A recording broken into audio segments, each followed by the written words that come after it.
আমার একজন ক্লায়েন্ট একটা প্রশ্ন করেছেন যে আমার জীবনে যখন কোনো সমস্যা আসে আমি এতটা ভেঙে পড়ি কেন, বা এতটা সেন্সিটিভ হয়ে যায় কেন, এতটা উতলা হয়ে যায় কেন।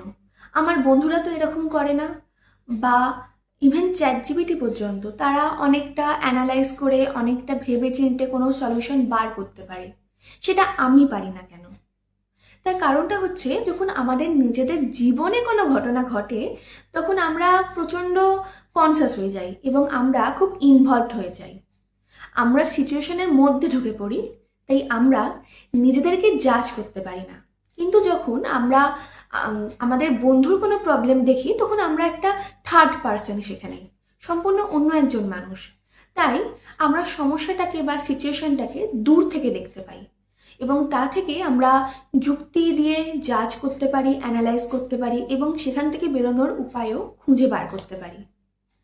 তাই যখন এরকম খেয়াল করছেন যে আপনার নিজেদের জীবনে এমন কিছু ঘটছে যেটাকে আপনারা লজিক্যালি জাজ করতে পারছেন না, একটু দূর থেকে দেখুন।